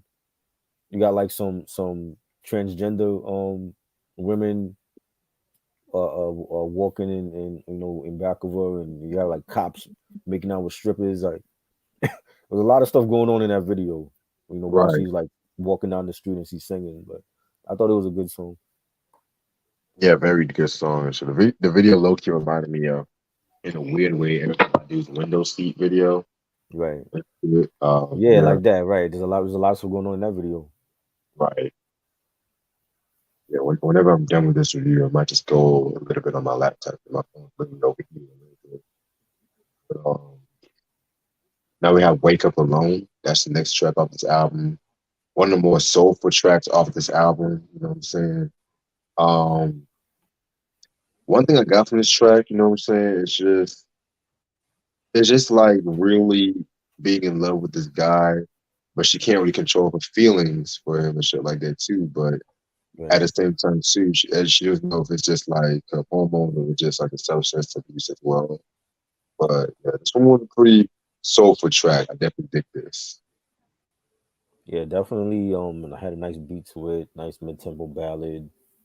That vintage '60s type of sound. So it was good. Yeah. All right. Next track is Some Unholy War. You know what I'm saying? Very, very, very, very, very dope track. This was actually the first song that she wrote about the late her boyfriend Blake Fielder Civil and stuff like that too. And she revealed that during the Glastonbury 2008 festival and shit too. You know what I'm saying? And the reason why she named it that title was that there was while she was and this is coming from her manager Nick Shymansky. Mhm. Um, while she was working on the song, there was a news broadcast about the war in Afghanistan, and Winehouse pretty much overheard it, and that's when the Holy War part definitely came out and shit too. You know what I'm saying? Yeah, pretty dope track right here. Again, another song with simplistic songwriting, but it definitely does the trick. Yeah, this was good. Nice beat. I like the background. Ad libbing and all that, and the bass line, the guitar playing. Definitely a good song. Yeah, very good song indeed. Um, Next track we got is "You Can Only Hold Her." This one was a very solid track. Again, you know what I'm saying. Pretty much this is when she's trying to move on. She's trying to move on and shit like that. But at the same time, Right. she still has feelings for her old lover and stuff Right. like wow, like the new guy is like a nice guy and shit like that. You know what I'm saying? That she can't really resist the feelings and shit. You know what I'm saying? Hmm. Um, Little trivia about this track. So the demo producer John Harrison, he pretty much sued Amy Winehouse because he didn't get like a writing credit on the back and the Back to Black album. And you see Wow. Winehouse copyright infringement and shit too. You know what I'm saying? But when it's crazy because the initial lineup for that album pretty much said, and I quote, original demo produced by P Star Nut, which was like John Harrison's nickname and Hmm. shit too. So and he pretty much I think he wanted his like full name as a writing credit, which I felt like that was, I mean, I saw his point, but at the same time, technically he did get a credit, but hey, Right. so niggas just want their names Crazy. known and shit, you know. Don't get mad about that. Crazy. Yeah, I mean, I think it's a great song. Definitely enjoyed it. The and she's singing. He can only hold up for so long. The lights are on, but no one's home. And like the beat on that and the guitar playing. It was a good song. Yeah, definitely. Um, and the last track, Addicted, this is like a bonus track on this album, but I feel like it was definitely need to be talked about. It's just pretty much her love for marijuana and shit, you know what I'm saying? Weed, you know what I'm saying? She gotta have that one ganja song. Right. Nice playful way to end the album and shit too, you know what I'm saying? And whether people love it or not, this was pretty much the last Amy song we pretty much heard, or the last new Amy song, minus the whole posthumous compilation and shit too. So which was pretty dope. Again, it's eerie that the last song, original song we hear from her is called "Addicted." Right. Because that's what she died from. She died from being addicted to drugs and all that, and very eerie, man. You know what I'm saying? It's just which is crazy. And she had so much potential just with these two albums alone. It was a nice beat. It was a nice beat, nice bass line and horns, and again, one of those Motown inspired tracks. And I thought she, was a great way to end the album off. Yeah, that Motown influence was strong as fuck. And that concludes this album. Overall, I love this album, Right. but I'm just gonna say two things. Mm-hmm. This is not my favorite Amy Winehouse album. I know it definitely deserves the accolades, the Mm-hmm. acclaim, the impact. It deserves all of that. Right. But at the same time, too, as like compared to Frank, I felt like Frank took more risk in terms of sound. Right. I This agree. one, like I said, the thing with this album was that she got more creative control and whatnot. And it was really her direction to go with the Motown direction and Mm-hmm. whatnot because like compare this album to Mariah Carey's Emotion. Right.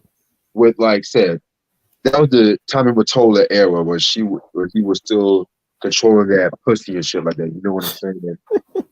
But yeah, compare that to that era and stuff. And I hate using that term, but it's really true. But just how he was controlling it. Like again, that Emotions was a good album, but I was Yep. like, you said what? Those first two aren't my favorite because, like, she was a great singer even then, but I really I really didn't really start bumping her until like Dream. I want to say Dream Lover or Fantasy for sure. I actually bought that single when it came out just because ODB was on the remix. But that's when I really started bumping Mariah. Like before then, it was like, oh, she's a great singer, but you know what I'm saying? It like a lot of her music for her first two or three albums didn't really speak to black people like that. You know what I'm saying? Yeah, Like there was some that was supporting her, and then there was like a lot that wasn't really supporting her until she started doing the hip hop remixes. right. You know what I mean? So it's like I don't go back. I don't revisit them, and I have emotions. I don't revisit it a lot compared to Butterfly and Daydream and Emancipation of Mimi. Those to me are like her best ones. You know what I'm Yeah, saying? yeah. I hear your point about that because if I had to pick my favorite out the first three, it would definitely be the debut album, honestly. Mm, But I was never a big music box fan and shit like that. I'm just gonna keep it a buck with you. I felt like that was a bit too poppy and shit. But then once the Daydream album came out, it was a wrap. yeah, yeah. But that's when they called JD, and they JD gave her that soul that she didn't have before. Is that she was like pop.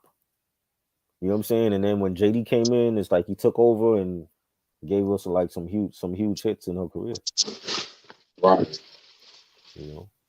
Yeah. And that was JD's bag, the R&B Yes, shit. You know what I'm saying? yes, I But agree. yeah, but back to Back in Black, no pun intended. This is a very good album and shit like that. Uh, I never disliked no Amy Winehouse album. You know what I'm right. saying? But Frank definitely was a more artistic album, but this one definitely was the more marketable album she definitely needed in her career. So Mhm. again, I'm gonna definitely give this a 4.5 out of 5 and shit. You know what I'm saying? I think it's all about taste, and I mean, you have a lot of people that love the Motown sound, and they like it when like some of the newer artists can go back and revisit it. So I mean, if you're a fan of Motown, the Motown sound, you're gonna love this album because it's more like a Motown inspired album made in modern day. Right. You know what I'm saying? It has like that big band type of sound, that 60s doo-wop sound. And then she was influenced by hip hop and reggae and R&B and I thought the production was solid, the songs, Rehab was a huge hit, I'm no good. Tears Drown Their Own, Just Friends, he can only hold her. I'm giving it 5 mics. I think it's a classic. I think it's the first time on this on the show that I gave 5 mics to two albums in one live stream. I want to say, but I think it's great. So that's how I would compare it to. Like Frank was more modern day R&B, and she was influenced with other genres, and then this one is like more Motown inspired R&B from the 60s. I can't get mad about that. You know, Yeah, I love both albums and shit like that because right? both of them are personal classics to me and shit too. Definitely. I definitely need to get both of these albums. I think they're great. Yeah, man. If I ever find a copy of Back in Black online and shit, I'll definitely send it your way. So appreciate it. All right. Okay, I'm gonna stay up like another 10 minutes. But like I said, I gotta wake up early to go to the fucking dentist and shit. I already got my reheating up my fucking dinner. Yeah, once I go back Uh, upstairs and shit, I'm gonna go back. Once I go back upstairs, I'm gonna go back to my laptop and use. yeah.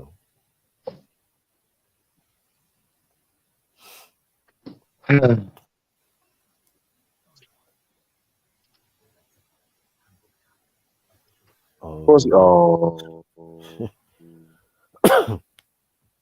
they're talking about Mob Deep. Mob Deep and Fat Joe and stuff. What's up?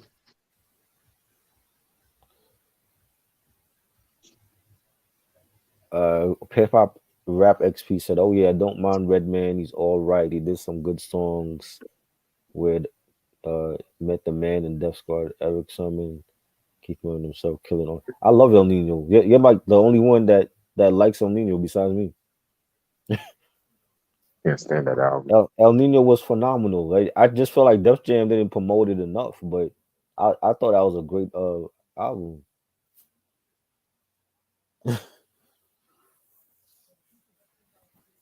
Better vocalist Amy Winehouse or Adele. Ah man, Ronnie.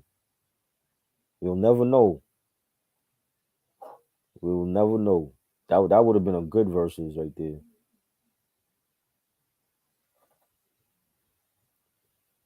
I don't know. I'm more you know what's crazy? I'm more of an Amy Winehouse fan, but Adele made me like her like with the last album. I thought 30 was a mature album for her, and the production was great, and she tried different things also on that album. For You know what sure. I'm saying? And What y'all talking about? Adele and Amy Winehouse. Ugh. And it was so good that I did an IG live album review with the homie Alex from Geeks and Flicks. That was like last year we did that because he had bought the album at the same time that I got in it. I'm like, yo, let's go live and do a album review, and that's what we did, and it was great. And I love that album. I think it was good, and Adele is great. Both of them are great singers, man. Like it's a shame we don't have Amy Winehouse no more because it's always the good ones that die before they time, and both our albums are great to me. Yeah, man. I mean, you guys know I've never been the biggest Adele fan and shit like that. So I love El Nino. El Nino was a dope album, man. Bangers on that joint. yeah, y'all can have no need for shit. So you didn't like no song on El Nino? You didn't like Checking Me Out? You didn't like Full Cooperation or was it the Final Countdown?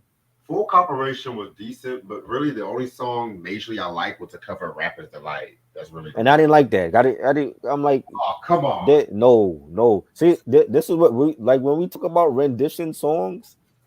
Nobody can do that song over better than the Sugar Hill Gang. Nobody, And that's true. and they've tried it. That's how bad the album was. No, I don't think that song just shouldn't have been on the album. I don't think they should have even did that song over. You're not gonna do it better than the Sugar Hill Gang. It's more like a promotional single, if you ask me. It's like there's certain songs that you shouldn't do over, like Rapper's Delight, The Message by Grandmaster Flash and the Furious Five. People have sampled that, and nobody will ever touch the original one. You know what I'm saying? Like it's just certain songs and not just in rap, but in other genres that shouldn't be touched. You know what I'm saying? I didn't like that rendition, but everything else I thought was fire. So, what did you think of like Snoop Dogg's covers of Lottie Dottie, Vapors? That was okay. It's not a classic. I mean, it came from a classic album, but I'm still going with Slick Rick original one over that.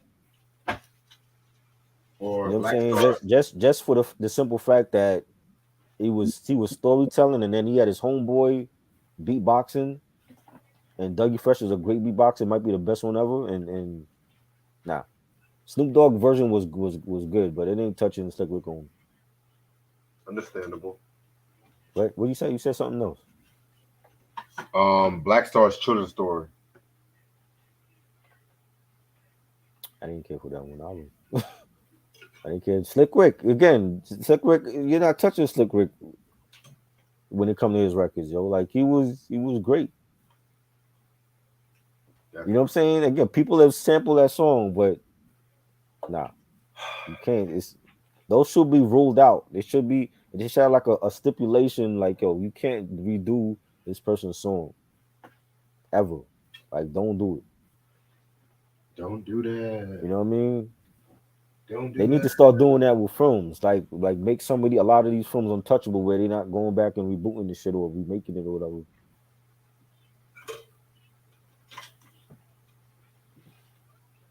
I mean, it's a few more people. Do you like Wu Tang Forever? Y'all I think he's. bugging. I think he's asking them hip hop XP that. Y'all tripping. You got Black Shampoo is fire. I don't know why people don't like that song, man. Yeah, Black Shampoo is Y'all fire. y'all, y'all crazy. If they did a video and they had Hype Williams do it with a bunch of women in the shower with you got, everybody would like that shit. Of course. You know what I'm saying? It's because he brought visuals to that song. You know what I'm saying? He just needed a dope ass video for that. They bugging Sam. Like Sam, that song is fire. That's one of the most like versatile songs on that whole album. I agree. Oh, you agree, but you don't like the song. Black Shampoo. Yeah. I've always fucked with Black Shampoo. Oh, so you do like it. I've always You, liked oh, you do like it. Okay. Yeah. I thought you didn't like it. it. It was the dog shit song I didn't care for. Yeah, I don't know what the hell ODB was saying on that. He was all over the place.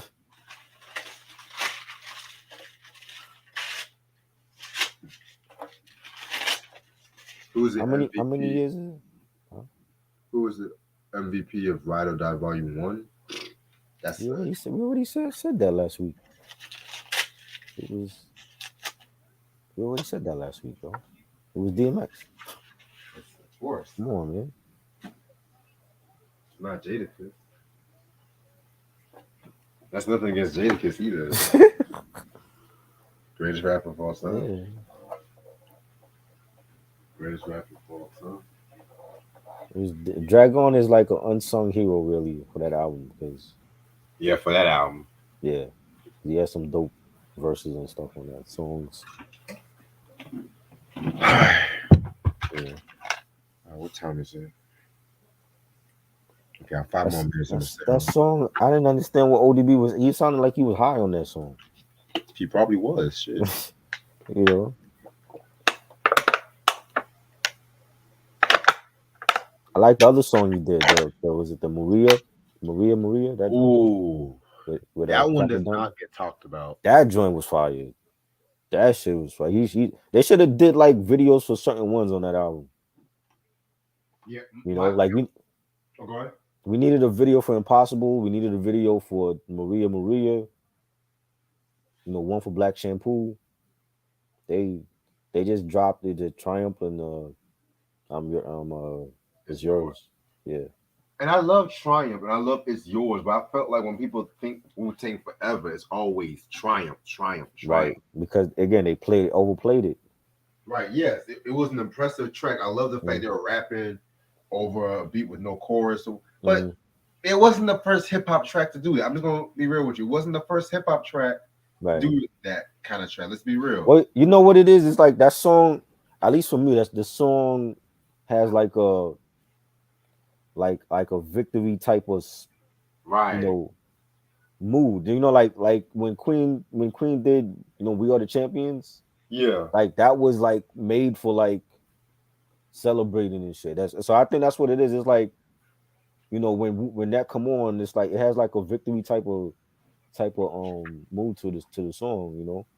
And no pun intended, guess what other song came out that year with the Victory Field? Now the Victory. sun don't shine Yep. forever. Yep. Yeah. Yep. The Rocky theme, you know. Um Bells of War is fire too. I love Bells of War. You God is on that, and he killed it. I love Bells of War. You know what I'm saying? What RZA said at the end, wax niggas ass for free or fee, some shit like that. Like that song was fire. I didn't know Biggie was throwing shots at niggas on that Victory song. Thoughts on A Marie first two albums? I don't listen to A Marie. I thought she was trash. Who? Good looking chick, but I don't think she could sing. A Who? Marie? A Marie? Yeah, not a big fan No. of her I'm either. not a fan of her like that. All them chicks that like were good looking, yeah. I wasn't a fan of like Ashante, A Marie, wasn't a fan of Ciara, I wasn't a fan of them chicks. It's just one thing I got You think. know, I was like, what the fuck is this? Olivia, not a fan of them chicks. They just were all cute, but they can't sing a lick.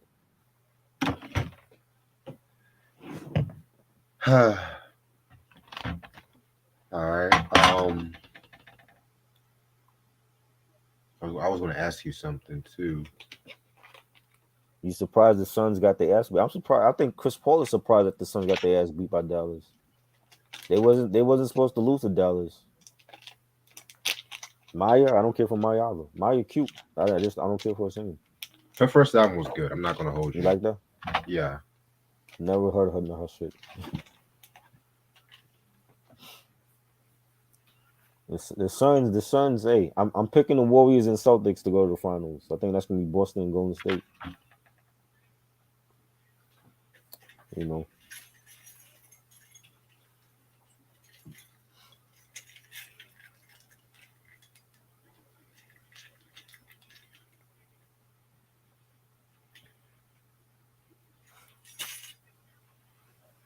what I think about the Nigga Please album? What do you think about the Nigga Please album? Did you actually hear it? Who asked that? You know who asked that. Did you actually hear it? Something other than Pac? What did you think about that album? I should be asking you that.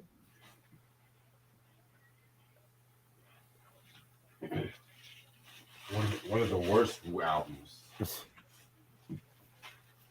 LMA album was good. I mean, I don't know. I'm not getting no big hits from this one like the first one did. I mean, she did her thing though. You know, she got a couple bangers on there. Because the label interfered with it, probably. Probably. And she said it took like 2 years to come out because of COVID or whatever. So You know they on COVID. yeah, right. To some people, ain't no COVID out here. That's the What you label talk about? interfering and shit. That's an excuse. Right. Ain't no COVID. Because how many albums did certain what Griselda come out with COVID and Yeah, shit? exactly. They had no problem with COVID. I got you They, that COVID bullshit. Flea Lord dropped 12 albums, one for every month. So did Papoose Nas last dropped year. 2 albums in COVID. You know what I'm saying? Ain't no COVID. That's an excuse.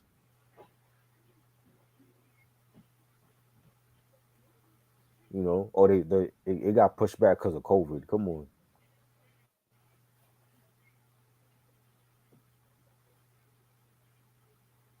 You picking Miami and the Warriors? Hey, I mean that could happen. Miami could go again against Golden State. That'll be a good matchup.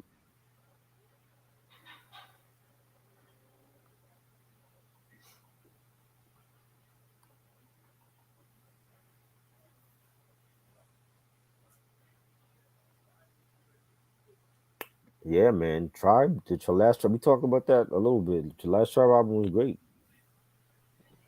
You know, I like the fact that they included Busta Rhymes on that one. You know,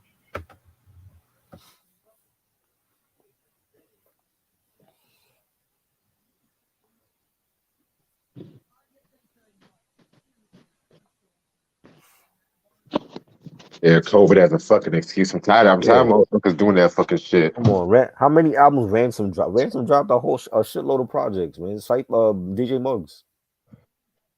You know, It's like, how come you didn't pick up my phone? Man, it's because of COVID and shit. COVID, man. Yeah. I was knocked out, Because of COVID. you know.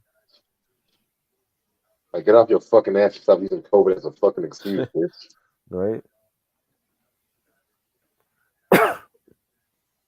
Mm. I made me my famous burgers and shit. And I gotta make that shit right. Jerobi rapping. Yeah, I mean, but you could tell somebody wrote Jerobi's lyrics though. He didn't write that on his own. Shit. Q-Tip wrote that? I wouldn't be surprised if Tip wrote that. Yeah. J Roby didn't write that shit. I forgot Diddy hosted the Billboard Awards last night. I didn't watch it. So.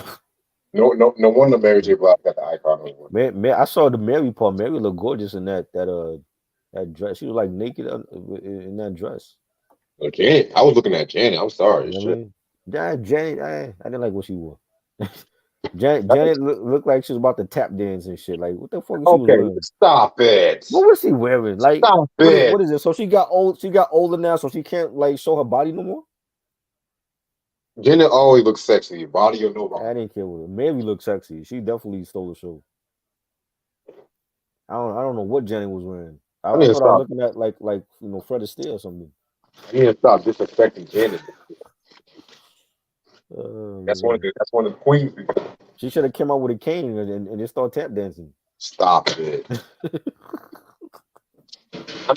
I thought that's what Travis Scott was doing and shit. Doing what? Tap dancing. Because Diddy made sure Travis Scott pretty much got on the Billboard Awards and shit too. Oh Lord. It's kind of funny because remember back in the day when Diddy and Heavy D got in that controversy with the college students and shit? College, right. Isn't it ironic how Diddy was vouching for that shit? Mm-hmm. And mind you, Diddy has a new R&B label and shit too. Oh Lord, who's listening to that? Janet got Jigsaw sequels. Oh man. Yesterday was her birthday actually, so yeah. Janet. It was Stevie Wonder's birthday this past weekend too.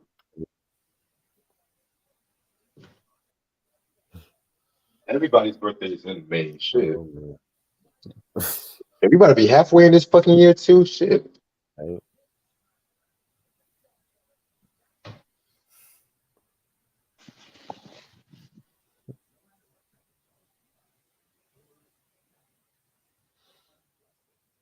Yeah.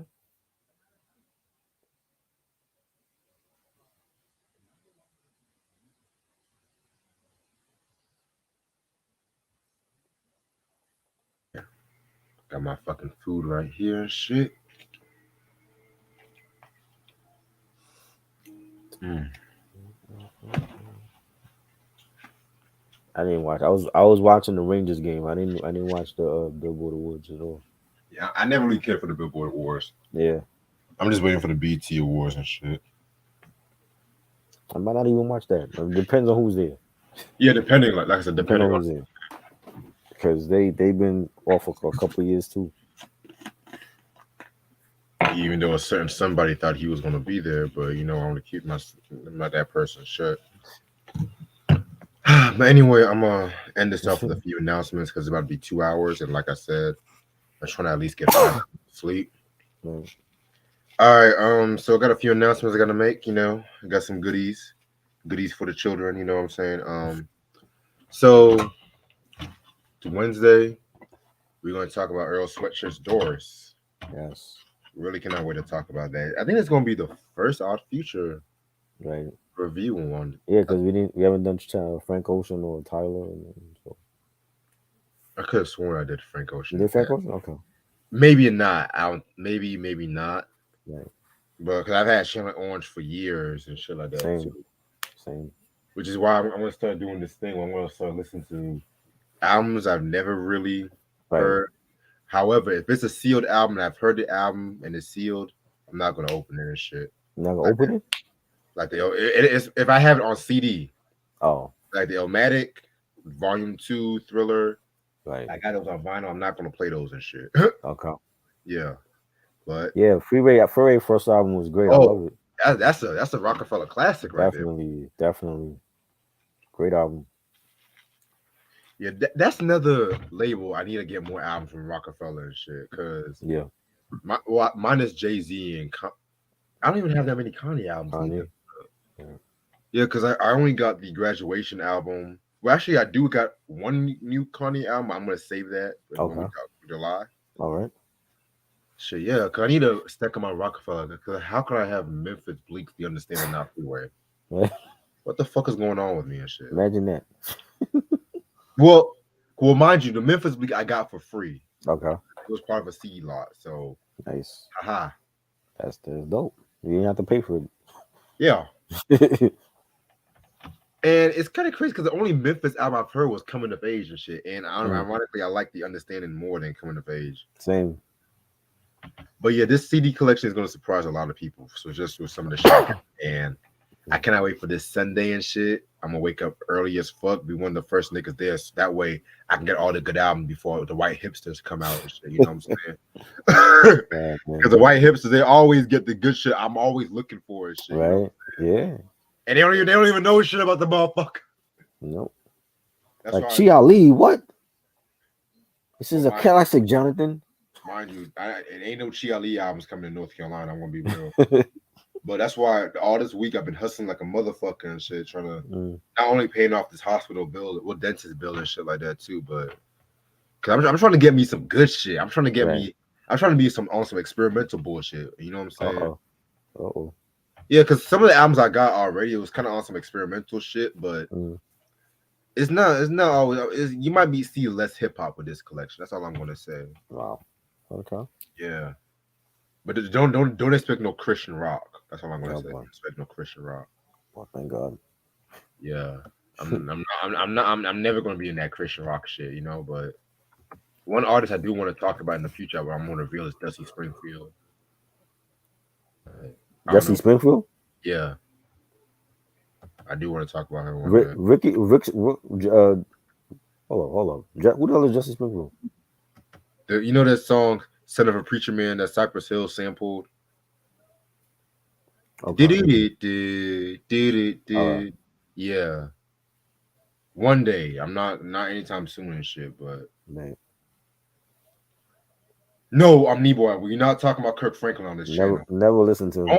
Only for what the fuck videos, because his music videos be funny as fuck. I was just talking to Aisha about that shit too, because I was saying we were talking about how Kirk Franklin was the Puff Daddy of gospel music and shit. Wow. Right, because I'm saying his music videos are funny as fuck. I'm telling you. Yeah. Shit. But yeah, this fucking Wednesday we're gonna talk about Earl Sweatshirt's Doors. Nice. That may be an earlier review than 11 o'clock. Okay. That may be, but I'm gonna let you know about tomorrow and shit. Cool. Yes, sir. That might be the only early review we do this fucking week and shit, because this whole week I'm getting ready for my sister's baby shower and shit. Trying to get some fucking money and stuff too. I got a funeral to go to this Friday and shit. You know what I'm saying? So, fucking busy ass fucking week. You know what I'm saying? God, I need a fucking vacation. This fucking Thursday, it's the most anticipated video, in my opinion, of this week. We talk about New York Undercover. Yep. Too. I'm actually about to watch a few episodes later on tonight.